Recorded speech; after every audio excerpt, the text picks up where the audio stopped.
नमस्कार दोस्तों, prime academy के यूट्यूब चैनल पे आपका स्वागत है। चलिए आज की क्लास शुरू करते हैं। आज प्रॉफिट लॉस के बारे में देखते हैं। पिछली क्लास में मैंने परसेंटेज के बारे में बताया था। जिसने भी परसेंटेज नहीं पढ़ा पहले परसेंटेज पढ़ लीजिए, प्रॉफिट लॉस उसके बाद पढ़ लीजिएगा। परसेंटेज के ही कुछ टर्म्स जो है इसमें यूज होंगे तो वो जानना जरूरी है। चलिए प्रॉफिट लॉस, ठीक है, प्रॉफिट एंड लाभ और हानि। अच्छा, लाभ का मतलब जैसे कुछ एक्स्ट्रा पैसा हमको मिल जाए, ठीक है। हम 500 का सामान खरीद रहे हैं और हमने उसको 550 का बेच दिया, तो 550 का बेच दिया तो 50 रुपये का उसमें हमको क्या हुआ, लाभ हुआ। भाई मेरा लागत 500 लगा था लेकिन हमने बेचा 550, हमको मिला 550 रुपये, 50 रुपया एक्स्ट्रा मिल गया तो वो क्या है, लाभ है, ठीक है। मान लो 550 का खरीदा था, मैंने 450 का बेचा होता, 450 का बेचा हुआ था, तो 450 का बेचते तो 50 रुपये हमको घाटा होता, उस टाइम पे हानि होगा, ठीक है। अच्छा, लाभ हानि ये जानने से पहले कुछ चीजें हैं, जैसे टर्म्स कुछ हैं। क्रय मूल्य, क्रय मूल्य, ठीक है, विक्रय मूल्य, ठीक है, लाभ या हानि, ठीक है, लाभ परसेंटेज, हानि परसेंटेज, ये सारी। जैसे भी थोड़ी देर पहले मैंने कहा कि 500 रुपये का सामान अगर 550 बेचे तो हमें 50 रुपये का लाभ हुआ। ये 50 रुपये किस में लाभ हुआ, हमारे 500 में। 500 हमारे पास था, उसी की वजह से 50 रुपये लाभ हुआ। तो जो 500 है वही उस लाभ का क्या है, रेफरेंस है, और 500 यहाँ पर क्या है, क्रय मूल्य है। जो आपकी लागत मूल्य होती है वही क्या होती है, क्रय मूल्य होती है। जो सामान आपने खरीदा हो जितने में वही आपकी क्या हो गई, क्रय मूल्य हो गई। जो सामान आपने बेचा हो कितने में वो आपकी क्या हो जाएगी, विक्रय मूल्य हो जाएगी। दोनों का जो डिफरेंस होता है वो या तो लाभ होता है या तो हानि होता है। तो मान लीजिए मतलब जितने में खरीदा हो वो क्रय होता है, जितने में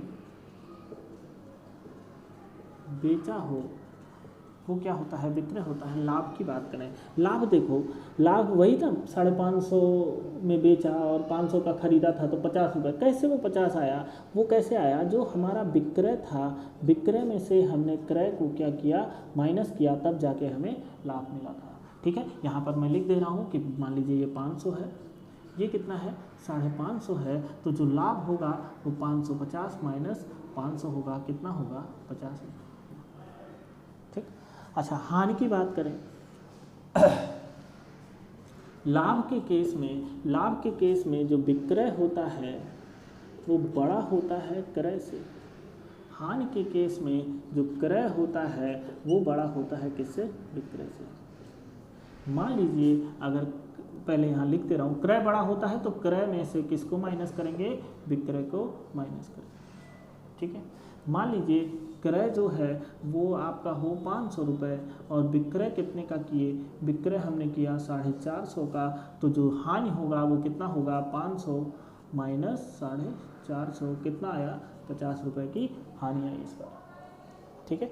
अच्छा, लाभ और हानि की बात करें, परसेंटेज की बात करें, तो लाभ और हानि हमेशा क्रय मूल्य पे ही निकाला जाता है। जो आपका लागत मूल्य है उसी पे लाभ हानि निकाला जाता है और किसी पे नहीं निकाला जाता, रेफरेंस उसी को लिया जाता है। तो ये लाभ बटे में जो होगा वो क्रय होगा और गुणे 100। हानि की बात करें तो सेम वही चीज़, हानि बटे में हमेशा क्रय आएगा और गुणे 100, ठीक है। ये आपका बेसिक सी चीज़ हो गई कि लाभ क्या होता है, हानि क्या होता है। जानते होंगे आप लाभ हानि, बड़ा पैसे वाला बात है, पैसे वाली बात ज़्यादा लोगों को समझ में आती है। तो क्या लाभ है, कब आपका लाभ होता है, कब आपको हानि होता है, ये आपको आइडिया होगा। बस मैंने एक जिस्ट दे दिया है कि थोड़ा मोड़ा चीज़ें समझ में आ जाए। लाभ के केस में विक्रय बड़ा होता है, क्रय छोटा होता है, और हानि के केस में क्रय बड़ा होता है और विक्रय छोटा होता है, ठीक है। चलिए, ये तो बड़ा बेसिक सी एक चीज़ हो गई, ठीक है। अब इस पे क्वेश्चन देख लेते हैं। क्वेश्चन देखिए क्या होगा। क्वेश्चन का मतलब एक बड़ा बेसिक सा क्वेश्चन एक उठाते हैं। वैसे ही हमने कह दिया कि एक दुकानदार है, ठीक है, एक दुकानदार है, एक दुकानदार 500 रुपये का सामान खरीद कर 600 रुपये में बेच देता है, ठीक है, बेच देता, तो लाभ प्रतिशत क्या होगा? इस टाइप का कोई क्वेश्चन है, ठीक है। इस क्वेश्चन में ये आपका एक क्वेश्चन है। इस क्वेश्चन में ज़रा ये बताइएगा क्रय कितना है, विक्रय कितना है, ये दोनों कितना है, ठीक है। क्रय देखो कितना है, क्रय जो है वो है आपका 500 रुपये और जो विक्रय है वो कितना है 600 रुपये। बात लाभ की करें तो लाभ कितना होगा? लाभ जो होगा वो अभी पीछे मैंने लिखा था कि विक्रय माइनस क्रय होगा, तो 600 माइनस कितना 500, ये बराबर कितना हो जाएगा 100 रुपये। अब लाभ प्रतिशत की बात करें, लाभ प्रतिशत मैंने लिखा था कि लाभ कितना है 100 बटे क्रय, क्रय कितना है आपके पास 500 गुणे 100, ये इसको काट देगा, 5 से कटेगा 20 आ जाएगा, तो आंसर कितना आएगा 20%। ये एक बेसिक सा मेथड हो गया, ठीक है। दूसरा एक मेथड और है, अगर आप चाहें तो मैं उसका यूज़ करके दिखा सकता हूँ। देखिए यहाँ तुलना हमेशा क्रय मूल्य से होती है। क्रय मूल्य से तुलना होने का मतलब जो क्रय मूल्य होगा वो हमेशा कितने % के बराबर होगा? क्रय जो होगा वो हमेशा 100% के बराबर होगा, ये फिक्स है। क्रय 100% के बराबर है।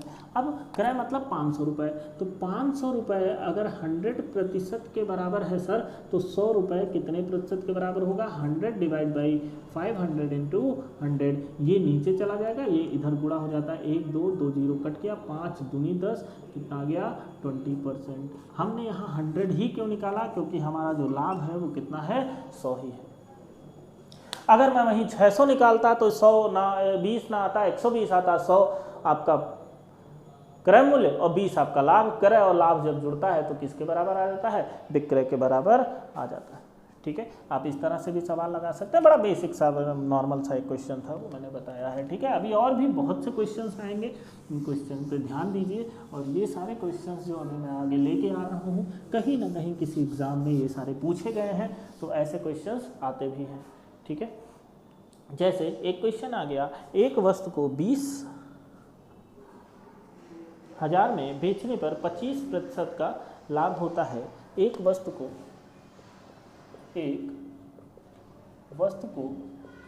ठीक है, एक वस्तु को कितने में? 20,000 में बेचने पर 20,000 में बेचने पर 25% का लाभ होता है। यदि लालची हो गया वो थोड़ा सा, यदि वह 40% लाभ चाहता है तो कितने में वस्तु बिकेगी? 25% से उसका पेट नहीं भरा, तो अब वो क्या कह रहा है? भैया हमको 25% नहीं चाहिए, हम 20,000 का नहीं बेचेंगे, हम इसको 40% लाभ चाहिए, तो हम पता नहीं कितने का बेचेंगे। तो चलो उसकी मदद करते हैं, देखते हैं 40% में बेचने के लिए, 40% लाभ में बेचने के लिए उसको कितने का इसे बेचना पड़ेगा। इसको समझने से पहले देखिए, अभी मैंने आपसे कहा था कि जो लागत होती है वो 100% होती है, विक्रय में लाभ जुड़ा होता है। यहाँ कितने का बेच रहा है वो? 25% लाभ पर बेच रहा है, मतलब जो विक्रय रहा होगा, विक्रय क्या होता है? विक्रय जो होगा वो क्रय प्लस लाभ होता है, ठीक है। क्रय 100% है और लाभ कितना है? 25% है, कुल मिला कितना? 125% हो गया। कोई दिक्कत इसमें नहीं ना? तो डायरेक्ट लिखेंगे 125% बराबर 125% बराबर विक्रय कितना है साहब? यहाँ है 20,000 रुपये विक्रय है, तो 125% बराबर 20,000। अभी अगर 40% लाभ चाहिए तो वो कितने का बेचना पड़ेगा उसको? 140% का बेचना पड़ेगा। 140% बराबर होगा 20,000 बटे में 125 गुणे में 140। 25 से काट दें तो 25 बचे 125, 25 से इसको काटेंगे तो 25 अठे 200, ठीक है। 5 से काट देते हैं तो 5 से इसको काट देते हैं, 5 एक 5 और 5 दूनी 10, 4 बचा 40, 5 अठे 40। ठीक है। अब इसका गुणा कर लेंगे, 8 अठाई 64, 8 दूनी 16 और 6 24,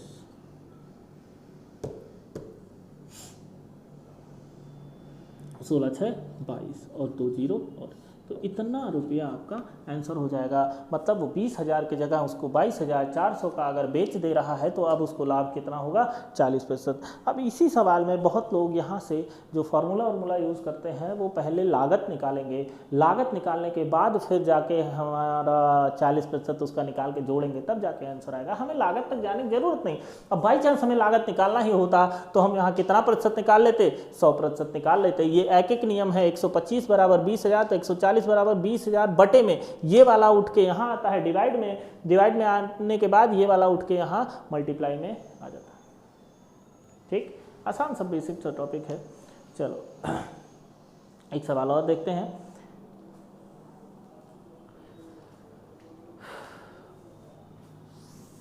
एक वस्तु को, ठीक है, यहाँ पर मैं बता रहा हूँ, एक वस्तु को 2 लाख रुपए में बेचा गया।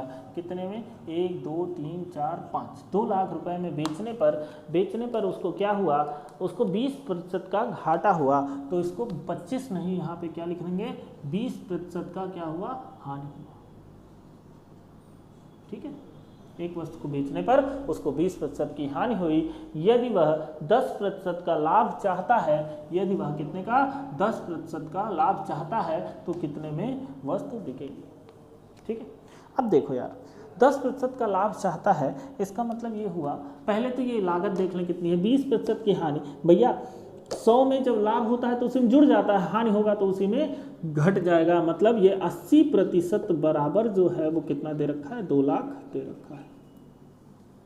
और अब वो 110% में बेचेगा, क्योंकि 10% लाभ है तो 100 में जुड़ेगा। 100 आपका क्रय है भाई, 10 लाभ चाहिए तो उसमें जुड़ जाएगा, हानि है तो उसी में घट जाएगा। तो यहाँ पर अब हमें कितना चाहिए, 110% बराबर 2 लाख डिवाइड बाई 80, ये नीचे जाएगा और ये 110 गुणा होगा, 1 0 से 1 0 कट गया, 8 से इसको काटेंगे तो कितना आ जाएगा, 8 दूनी 16, 8 पचे 40। तो ये आपके पास है 25,000 गुणे 11, कितना आ जाएगा, 1 2 3 0 तो ऐसे ही रहेगा, 11 पचे 55, 5 11 दूनी 22, 5 27।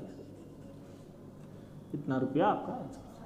2,75,000 में अगर वो बेचेगा तो उसको 10% का क्या होगा, लाभ होगा। देखिए हमें क्रय मूल्य निकालने की जरूरत नहीं पड़ी। ठीक है, चलिए, जरूरी नहीं हम क्रय मूल्य तक जाएं। मैंने देखा है, बहुत बच्चों को देखा है जो सबसे पहले सोचते हैं भैया क्रय मूल्य निकालेंगे, जानते हैं वो चीज़ गड़बड़ा जाती है। पहले आप क्रय निकालें फिर विक्रय तक जाएं, वो सब बहुत लॉजिक गड़बड़ा जाता है। ठीक है, अच्छा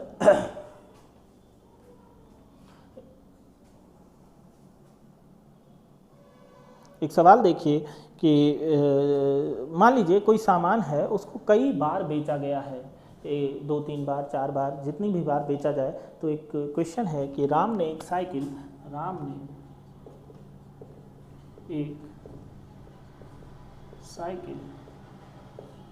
1,000 रुपये में खरीदी,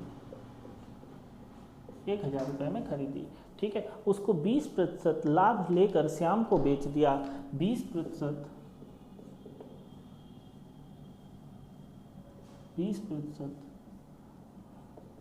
लाभ में श्याम को बेच दिया। ठीक, 20% लाभ में श्याम को बेच दिया। श्याम ने 10% घाटा सहकर उसे मोहन को बेच दिया। श्याम ने क्या किया, श्याम ने 10% घाटे पर मोहन को बेच दिया। साइकिल वही चल रही है, बस घूम फिर के वो एक हाथ से दूसरे हाथ तक चला गया।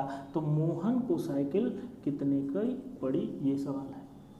ठीक है, अब देखिए ऐसे सवालों में 2 तरह के अमाउंट हमेशा गिवन रहते हैं, या तो स्टार्टिंग अमाउंट गिवन होगा या तो एंड अमाउंट गिवन होगा। यहाँ पर साइकिल का एंड अमाउंट पूछा है, स्टार्टिंग गिवन है। बहुत सवालों में ऐसा होगा कि मोहन को साइकिल इतने की पड़ी तो राम ने कितने का खरीदा होगा, दोनों में से कोई एक अमाउंट गायब करेगा। तो फिलहाल यहाँ स्टार्टिंग अमाउंट पता है, मतलब 1,000 की साइकिल रही होगी, इसमें 20% लाभ लिया है तो वो 120/100 हो जाएगा। फिर दोबारा क्या हुआ है, 10% घाटा तो 90/100 हो जाएगा। भैया अभी मैंने बोला लाभ और घाटे वाली बात, 20% लाभ मतलब 120, 20% हानि होता तो हम 80 लेते, 100 में जोड़ेंगे या 100 में घटाएंगे। और कुछ हुआ है इसके साथ, नहीं हुआ है तो 1 2 3 4 4 जीरो ऊपर से, 1 2 3 4 4 जीरो नीचे से, 12 9 108 और 1 जीरो, इतने रुपए की राम को साइकिल पड़ी होगी। मान लो मोहन ने भी उसको आगे 10% घाटे पे बेच दिया होता तो 90/100 एक और होता, 20% लाभ पे बेच देता वो भी जो दूसरा वाला होता तो 120/100 होता। जितना भी आगे आप बढ़ते जाएंगे वो आगे की तरफ जुड़ता चला जाएगा। ठीक है, चलो अगले क्वेश्चंस पे आते हैं। जैसे हमने कह दिया कि एक व्यक्ति एक सामान 10% लाभ पर बेचता था। ठीक है, एक व्यक्ति क्वेश्चन है, ये भी क्वेश्चन था। एक व्यक्ति अपना सामान 10% लाभ पर बेचता था। जब वह 15% लाभ पर बेचा तो उसे 200 रुपये अधिक मिले। तो क्रय मूल्य क्या होगा, ऐसा सवाल है। भैया एक बात बताओ, पहले पता नहीं कितने बेच रहा था, बाद में पता नहीं कितने बेच रहा है, लेकिन उसको बीच का जो गैप है वो किसके बराबर है, 200 के बराबर है। पहले मान लीजिए जैसे प्रतिशत में ही देख लें तो पहले 110% का बेच रहा था, अब 115% का बेच, भाई 10% लाभ लेकर ना बेच रहा है तो 100% अपना क्रय मूल्य और 10% उसी में जोड़ के बेचेगा। वो 110 रुपये का 110% का पहले बेच रहा था, अब 115% का बेचने लगा। इन दोनों के बीच जो डिफरेंस है वो कितने प्रतिशत का है, 5%। बट डिफरेंस रुपए में भी दे रखी है, 5% बराबर कितना होगा, 200 रुपये। यहाँ से 100% निकाल लें तो 200, ये 5 कहाँ आता है नीचे और ये 100 का गुणा हो जाता है, 5 चौक के 20 कितना आ गया, 4000 रुपये। तो जो क्रय मूल्य पूछा था 100% निकाल लिए। यही पूछता पहले कितने का बेच रहा था तो हम 100 ना निकालते, 110 निकालते, या बाद में कितने का बेच रहा था तो हम 115 निकालते, आंसर हमारा आ जाता। ठीक है, कोई डाउट इसमें? चलिए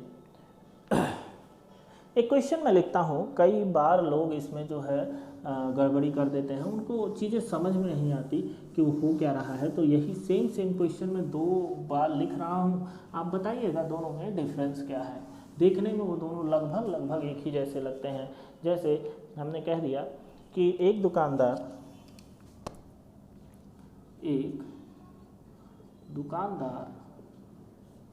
ठीक, एक दुकानदार 2 टीवी समान मूल्य पर खरीदता है। एक पर 20% लाभ तथा दूसरे पर 20% हानि पर बेच देता है।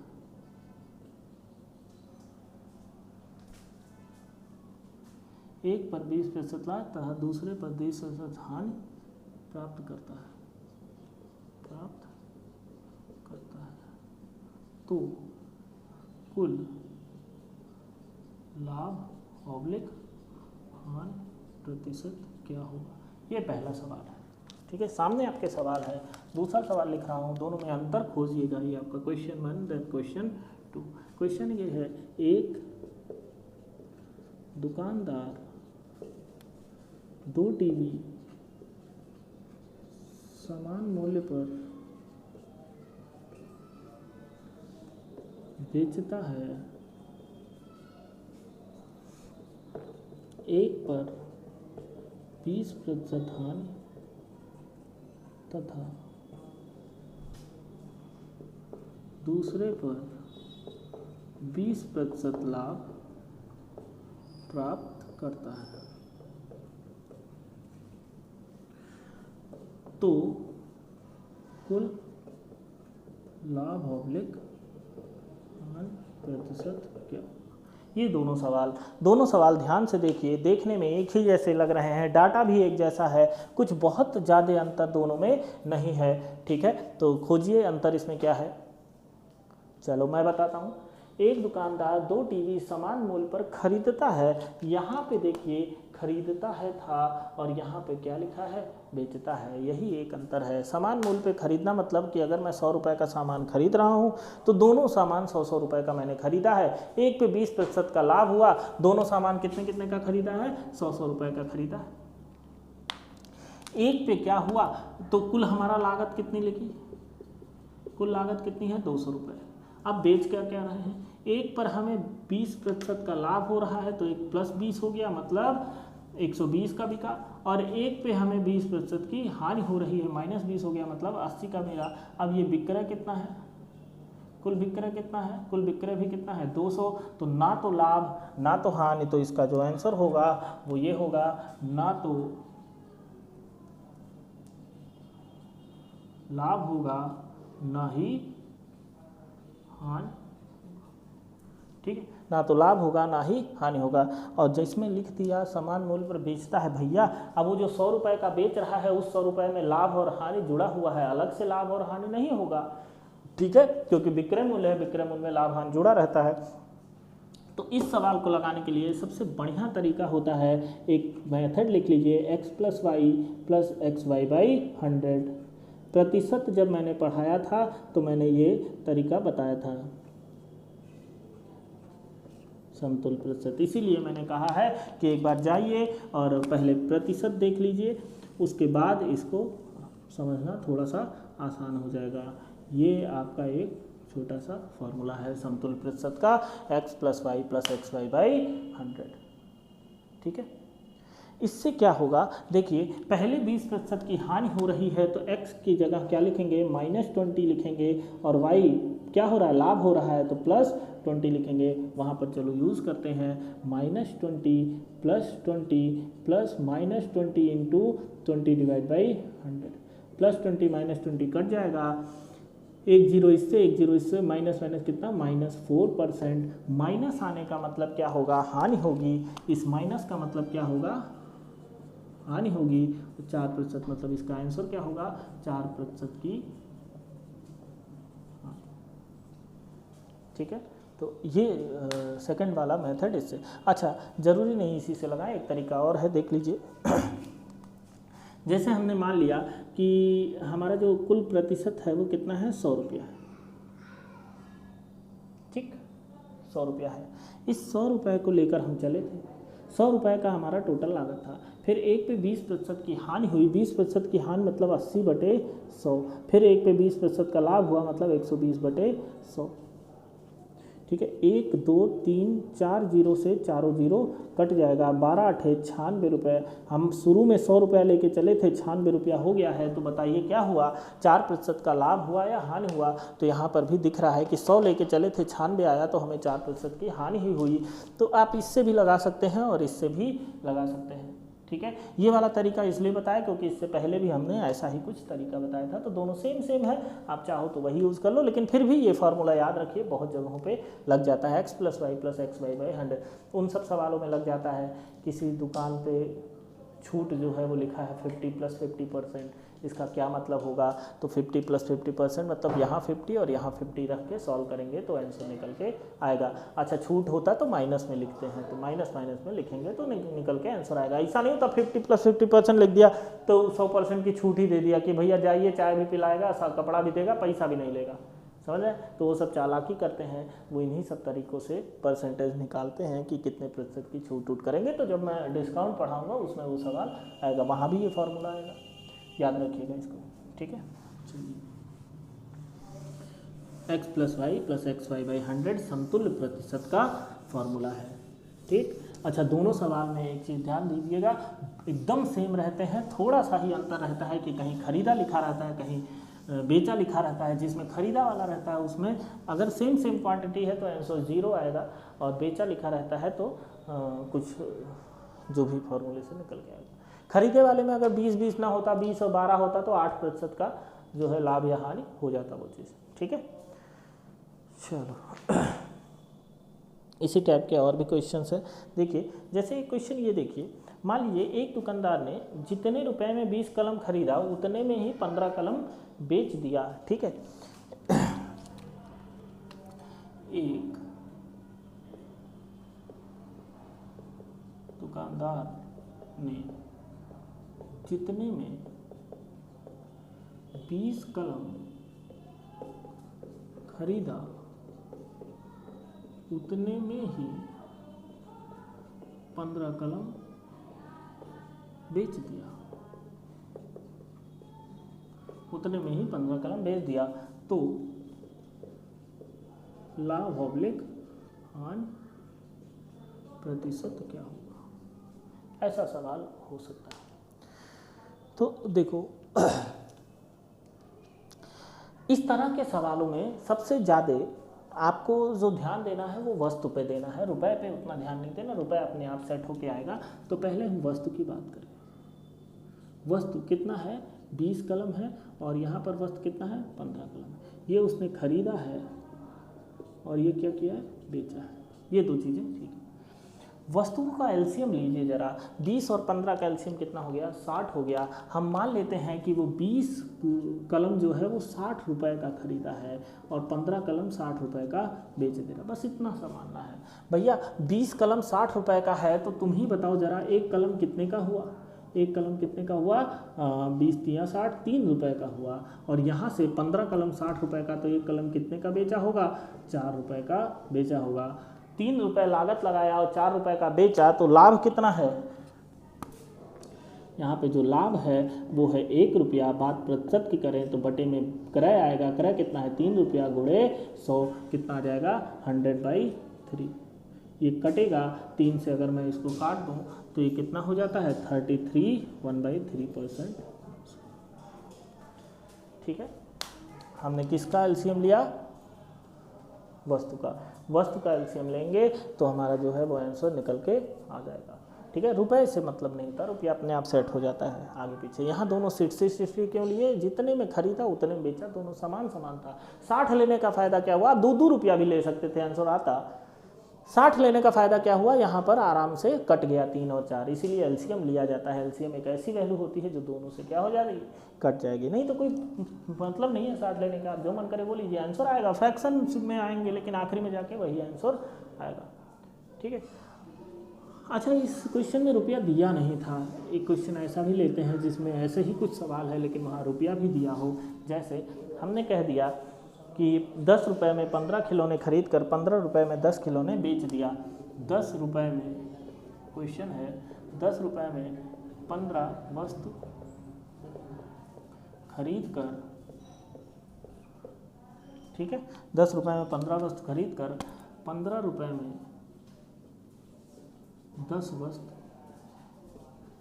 बेच दिया, तो लाभ ऑब्लिक हानि प्रतिशत। नेगेटिव में कोई चीज़ आए तो वो हानि हो रही है, बाकी वैसे लाभ ही हो रहा है। ठीक है, अच्छा, अब ऐसे सवालों में देखो, हमने आपसे कहा था वस्तु पे ही सबसे ज़्यादा जोर देंगे। तो यहाँ पर जो वस्तु है वो कितना है? पहले वस्तु लिखते हैं।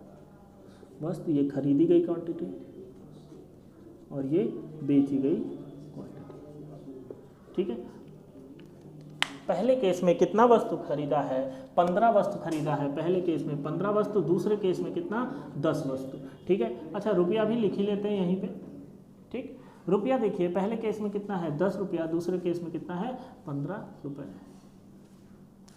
हमने कहा था वस्तु का एलसीएम लेके उसको बराबर कर लेते हैं। वस्तु का एलसीएम कितना है? 15 और 10। 15 10 का एलसीएम कितना हो जाएगा? 30 हो जाएगा। इसको 30 बनाने के लिए 3 से गुणा करेंगे, इसको 30 बनाने के लिए 2 से गुणा करेंगे। अब इस पूरे डाटा में 2 से गुणा कर दीजिए, इस पूरे डाटा में 3 से गुणा कर दीजिए। हमारा जो डाटा है ये बदल के क्या हो जाएगा? 30 वस्तु 10 दूनी 20, 30 वस्तु कितने में 20 रुपए में खरीदा और 30 वस्तु कितने में बेच दिया 15 तिया 45 रुपए में बेच दिया। अब रुपया ये है, वस्तु ये 30 वस्तु 20 रुपए में खरीदा है और 30 वस्तु 45 रुपए में बेच दिया, तो 30 से कोई लेना देना नहीं। 20 रुपए में खरीदा 45 रुपए में बेच दिया, तो लाभ कितना हुआ, यहाँ पर जो लाभ हुआ उसको वो कितना हुआ 45 माइनस 20 कितना 25 रुपए का। तो जब प्रतिशत निकालेंगे तो हो जाएगा 25 बटे क्रय कितना है 20 गुणे 100 कितना आएगा, 0 कट गया, ये कटा 5, 25 बचे 125%। ये आपका आंसर। ये पहला तरीका हुआ जिसमें हम वस्तुओं का क्या ले लेते हैं, एलसीएम ले लेते हैं। ठीक, सेकंड मेथड इसी का है, इसको हटा दे रहे हैं, नोट कर लीजिएगा पॉज करके वीडियो। सेकंड मेथड जो है, अब अगर मैं वीडियो में रुकूंगा, आपसे कहूँगा कि इसको नोट करिए, मैं रुका हुआ हूँ, तो वो वीडियो बहुत लंबी हो जाएगी। आप वीडियो उसको पॉज करिए और जो नोट करना हो, जो भी क्वेश्चन, जो भी तरीका, उसको लिख लीजिए, उसके बाद फिर से वीडियो आगे प्रोसीड करिए। ठीक है, चलिए। सेकंड मेथड क्या होता है, लिखना हमको ऐसे है, वस्तु और रुपया ऐसे ऐसे ही, सीधे सीधे लाख प्रतिशत का फॉर्मूला होता है। लाख परसेंट जो होता है वो देखिए, यही खरीदे वाले से क्रॉस मल्टीप्लाई करते हैं, तो सबसे पहले क्रॉस मल्टीप्लाई ये होगा तो 15 गुणे 15 माइनस लगेगा, देन क्रॉस मल्टीप्लाई ये वाला होगा तो 10 गुणे 10, और नीचे जो होगा, जो भी यहाँ पर सेकंड में मल्टीप्लाई करते हैं वही नीचे आता है 10 गुणे 10। ठीक है, ये कितना हो जाएगा 225 माइनस 100 बटे 100। अच्छा, मल्टीप्लाई में 100 रहता है क्योंकि परसेंटेज निकालना है, तो ये 100 इस 100 को काटेगा, 225 माइनस 100 कितना हो जाएगा 125% हो जाएगा। आंसर 125 पहले भी आया था। दोनों तरीके हैं, मुझे वो वाला भी ज़्यादा पसंद है जिसमें वस्तु का क्या कर लेते हैं, एलसीएम लेके बराबर को, वस्तु बराबर हो गई तो रुपया जिस हिसाब से सेट होना होगा, कितने का बेचा कितने का खरीदा, वो सेट हो जाएगा। ठीक है, वो भी पसंद है। ये थोड़ा फार्मूला बेस है, फार्मूले मुझे बहुत ज़्यादा पसंद नहीं है, आपको पता है, तो इसीलिए इसका ज़्यादा मैं यूज़ नहीं करता। ठीक है, चलिए। अच्छा, एक बात सोचिए, सवाल यहाँ लिखा है 10 15 15 10, आपको लग रहा होगा कि 10 15 10 के अलावा और कोई सवाल हो जाए जिसमें ये डाटा चेंज हो, तो क्या पता वो आंसर लगे या ना लगे। अगर मैं उसको चेंज भी कर दे रहा हूँ तो देखिए क्या होता है, 5 रुपये में 4 और 6 रुपये 8 रुपये में 6, 5 रुपये में 4 वस्तु खरीद के 8 रुपये में 6 वस्तु बेच दिया। इस तरह का सवाल इस बार देखिए, इस बार वैल्यूज सारी अलग अलग हैं, सेम नहीं है, तो इसमें भी वो तरीका लग जाएगा। देखिए, पहले खरीदने वाला लिखेंगे, बाद में बेचने वाला, और वस्तु पहले लिखेंगे भैया और रुपया बाद में। ठीक है, वस्तु कितना है हमारे पास, पहले केस में 4 वस्तु, रुपया कितना है 5 रुपया, दूसरे केस में वस्तु कितना है 6, रुपया कितना है 8। इन दोनों का एलसीएम, वस्तु का एलसीएम लेना है तो 4 और 6 का एलसीएम 12 होगा, इसमें 3 का गुणा और इसमें 2 का, तो यहाँ 2 का और यहाँ 3 का गुणा हो जाएगा। ठीक है, चलिए डाटा देखते हैं क्या हो जाएगा।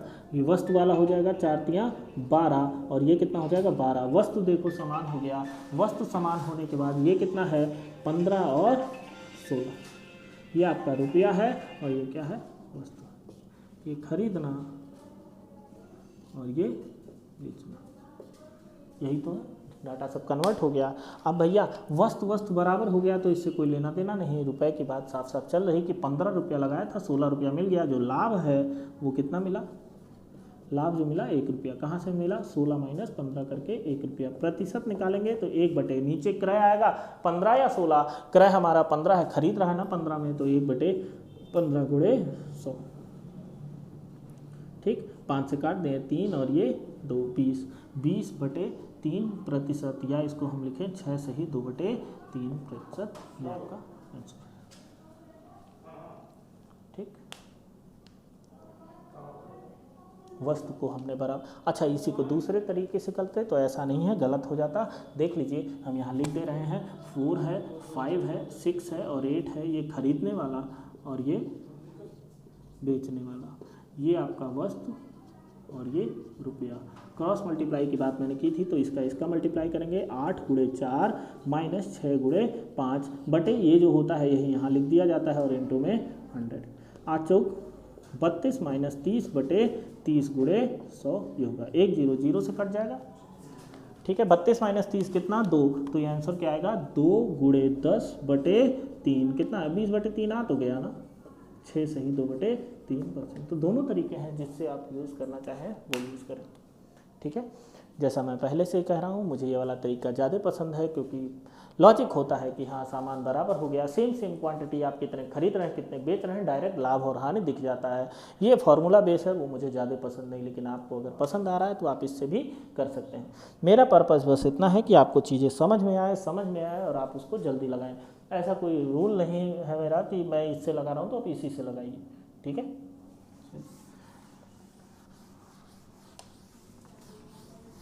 चलिए और आगे क्वेश्चंस देखते हैं। क्वेश्चंस की वैरायटी में सारी जितनी वैरायटीज़ एग्ज़ाम में आ रही हैं उन सब की एक एक दो क्वेश्चंस करा दे रहे हैं, ठीक है। बाकी प्रैक्टिस आपके हाथ में है, प्रैक्टिस जितना करेंगे उतना ही ज़्यादा जो है आपका तैयार होगा, ठीक है। चलिए अच्छा, कुछ क्वेश्चंस होते हैं नए मूल्य और पुराने मूल्य पे, ठीक है। नया मूल्य और पुराना मूल्य, नया मूल्य और पुराना मूल्य। देखो इस टाइप के ये जो क्वेश्चंस मैं लिख रहा हूँ ये कब कैसे होते हैं, देखिए जैसे हमसे कह दिया कि चीनी का मूल्य 25% बढ़ गया, कोई चीनी वीनी है उसका मूल्य 25% बढ़ गया। चीनी का मूल्य 25% बढ़ने पर 400 रुपये में किसी व्यक्ति को 10 किलो चीनी कम मिला, ठीक है। तो क्वेश्चन ये है, क्वेश्चन जो है वो ये है, देखिए चीनी का मूल्य 25% बढ़ गया, ठीक, जिससे 400 रुपये में 10 केजी चीनी कम मिला।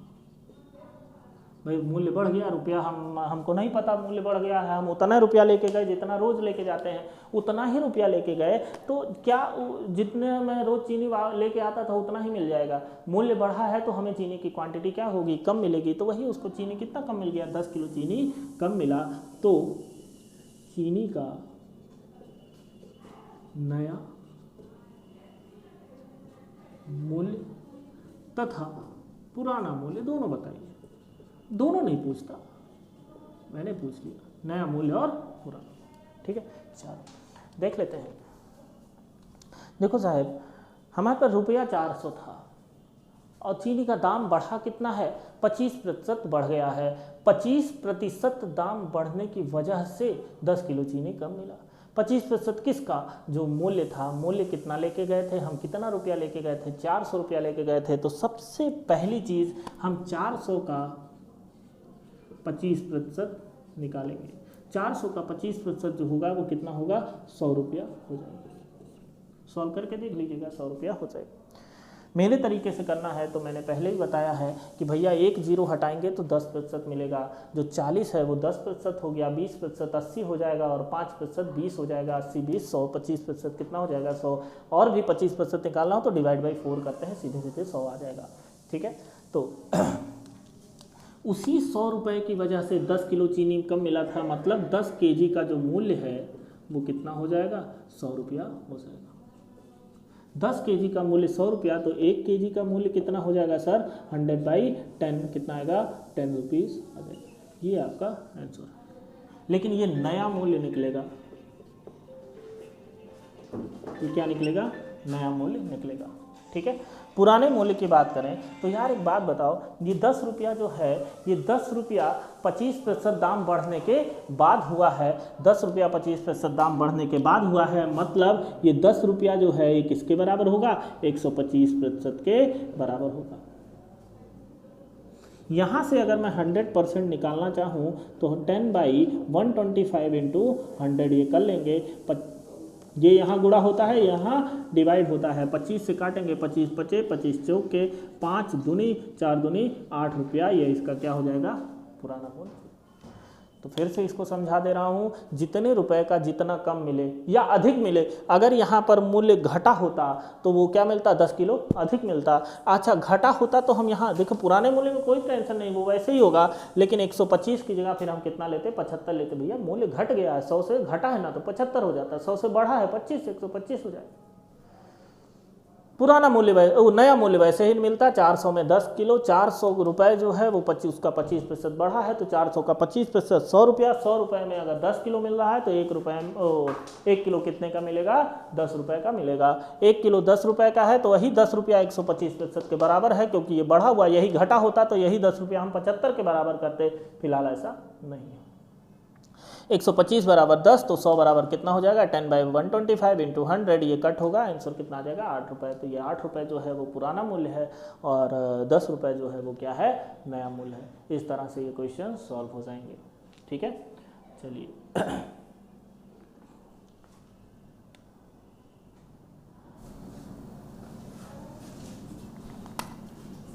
हाँ, तो क्रय क्या होगा, देखिए अब क्रय के लिए हम ये कर सकते हैं, मेरे पास एक तरीका है, मेथड भी और भी है लेकिन एक बड़ा छोटा सा तरीका है। देखिए एक बार उसको हम ले लेते हैं। जैसे जब लाभ का केस हो, लाभ के केस में, लाभ में जो है वो गुणनखंडों का अंतर बराबर 10, और जब हानि का केस रहे, यही सेम क्वेश्चन अगर हानि का है तो गुणनखंडों का योग ये 10 करना है आपको। अगर ये आप सोच ले गए तो आंसर तुरंत निकल आएगा। जैसे पहला क्वेश्चन जो हमारा दिख रहा है उसमें अगर ये लिखा है कि 24 रुपये में बेचने पर उतने ही पैसे लाभ हो रहा है, लाभ हो रहा है मतलब गुणनखंडों का योग 10 करना है। किसके गुणनखंड, 24 के, तो 24 के दो ऐसे गुणनखंड बताइए जिसका अंतर क्या होता हो, 10 होता हो, तो वो होगा 12 गुणे 2। ठीक, तो इसके जो दो गुणनखंड आए वो कौन कौन से आए, 12 आया और 2 आया। ठीक है, इसी में हमें किसका किसका गुणा कर देना है, 10 का गुण में गुणा कर देना है, तो ये कितना आएगा, 20 आपका आंसर आ जाएगा। 120 जो यहाँ से आएगा वो आपके आंसर में नहीं रहेगा। ठीक है, 120 आपके आंसर में नहीं रहेगा, क्योंकि 120 बहुत बड़ी क्वांटिटी हो जाती है। तो ऐसे में जो लाभ वाला सवाल होता है उसमें जो छोटी राशि होती है, उसी का जो 10 गुना होता है वही आपका क्या हो जाएगा, आंसर हो जाएगा। जैसे मान लो यहीं पर 24 ना होकर 144 होता तो 144 का हम क्या लिखते हैं, 18 गुणे 8, तो 18 हम छोड़ देते, हम केवल 8 लेते तो आंसर क्या हो जाता, 80 हो जाता। उसी में 10 का गुणा कर देना है। ठीक, चलो ये तो हो गया लाभ वाला केस। मान लो हानि होता है, यहीं पे 24 ही लिखे हैं। ठीक है, 24 ही लिखे हैं और ये हानि हो गया यहाँ पे। तो हानि के केस में क्या होगा, गुणनखंडों का योग इस बार 10 होना है, तो 24 को हम तोड़ सकते हैं 6 गुणे 4 में, तो इस बार आंसर 60 भी होगा और 40 भी होगा, 60% और 40%। हानि के केस में 2 उत्तर होते हैं, 2 उत्तर पॉसिबल हैं। लाभ के केस में 1 उत्तर होता है, और वो उत्तर कौन सा होता है, छोटा वाला जो होता है वो उत्तर होता है लाभ के केस में। और हानि के केस में 2 उत्तर होते हैं, वो 60 और 40 दोनों इसके उत्तर हो जाएंगे। ये 21 नहीं है, यहाँ 24 है। अच्छा चलो 21 लिखा था तो 21 ही कर लेते हैं एक सवाल 21 पे ही। अगर मैं 21 लिख दिया तो 21 को हम क्या तोड़ सकते हैं, 21 को हम तोड़ सकते हैं 7 गुणे 3, तो इसका एक आंसर होगा 70, एक आंसर क्या होगा 30। दोनों इसके आंसर्स पॉसिबल होते हैं, वो ऑप्शन पे डिपेंड करेगा कि ऑप्शन 70 दे रखा है या 30 दे रखा है। ठीक, फॉर्मूले भी इन सब के होते हैं, फॉर्मूला भूलने के चांसेस ज़्यादा होते हैं, ये भूलेगा नहीं कि जो है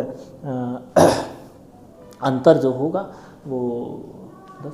अच्छा मान लीजिए किसी तरह से कुछ आपका हल्का फुल्का डाउट आ भी रहा है कि इसमें योग वाले में अंतर कर लिए कुछ ऐसा, तो यार देखो 60 का 60% कितना होता है, 36 होता है। तो भैया 60 का 60% 36 होता है, एक वस्तु को 21 रुपये में बेचने में उतने प्रतिशत की हानि होती है। अब देखो 60 का 60% हानि हो गई तो 60 रुपये में 36 रुपये की हानि हो गई, 24 हो जाएगा। ऐसे ही 70 रुपये का 70% हानि हो गया तो 70 रुपये का 70% कितना होगा, 49 होगा। 70 में 49 हानि करेंगे 21 आ जाएगा। 30 रुपये का 30% हानि, 30 रुपये का 30% हानि करेंगे तो भी 21 आ जाएगा। तो आंसर भी देख सकते हैं। निकालने के बाद, ठीक है। चलो, वीडियो बहुत लंबी नहीं बनाऊंगा, एक एक क्वेश्चन से इसीलिए करा रहा हूं। अगर आपको थोड़ा मोड़ा भी कुछ कहीं पर डाउट आए तो वो मुझ तक पहुंचाइए क्वेश्चंस, उसके आंसर आप तक कैसे पहुंचते हैं ये मेरी जिम्मेदारी। बहुत लोगों ने मुझे व्हाट्सएप पे क्वेश्चंस मैसेज किए थे, तो मैंने उनको व्हाट्सएप पे ही पर्सनली रिप्लाई कर दिया था। कमेंट में क्वेश्चंस ज़्यादा नहीं आए थे। अगर ज़्यादा क्वेश्चंस कमेंट में आते हैं तो वो क्वेश्चन जो है उसके लिए मैं एक सेपरेट वीडियो बना दूंगा, ठीक है। आपके डाउट्स क्लियर होने चाहिए, और डाउट्स तभी क्लियर होंगे जो क्वेश्चन आपके फंस रहे हैं वो सारे क्या हो जाए, क्लियर हो जाए, ठीक है। बाकी आप मुझे व्हाट्सएप पे भी पर्सनली मैसेज कर सकते हैं, नंबर ऊपर आपको दिख रहा होगा, ठीक है। चलिए एक क्वेश्चन और करते हैं।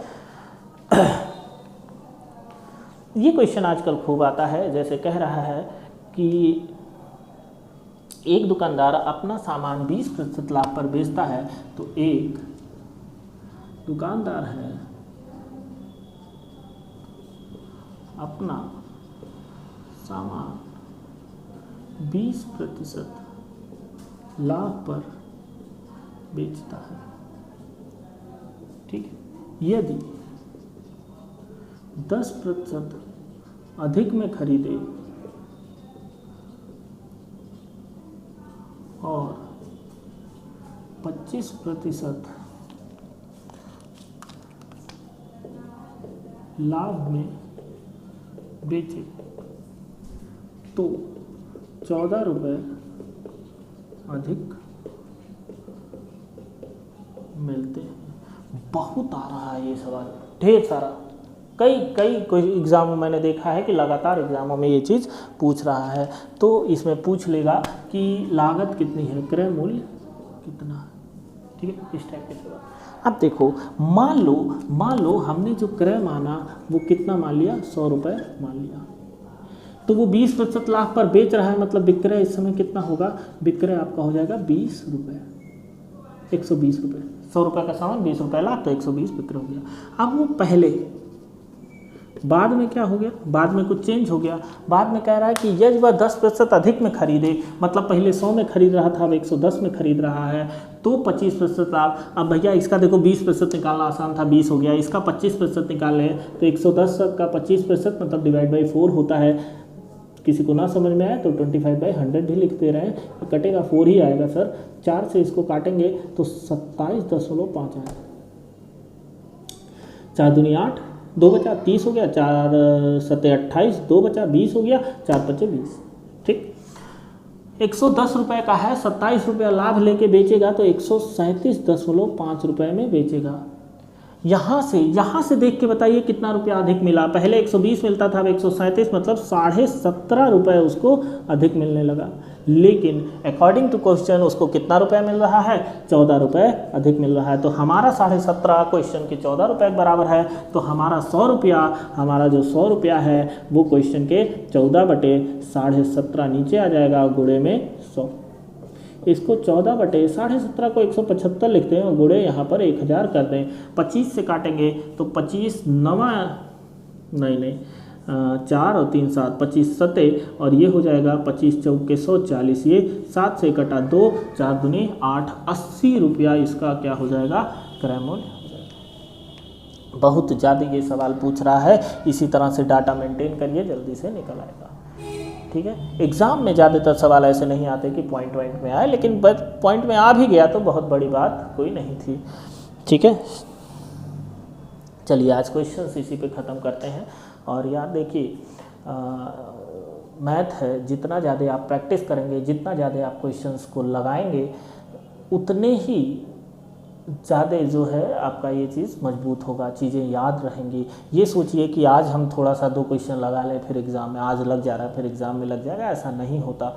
मैथ में फ़िलहाल तो नहीं होता, ठीक है। तो प्रैक्टिस जो है वो आपको बहुत ज़्यादा करनी पड़ेगी।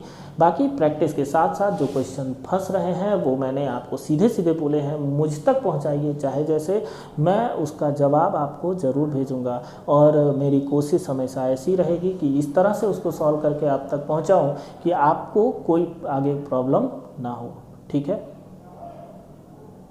ठीक। चलिए, और वीडियो को अधिक से अधिक शेयर करिए, लाइक और सब्सक्राइब ज़रूर कर दीजिएगा। धन्यवाद।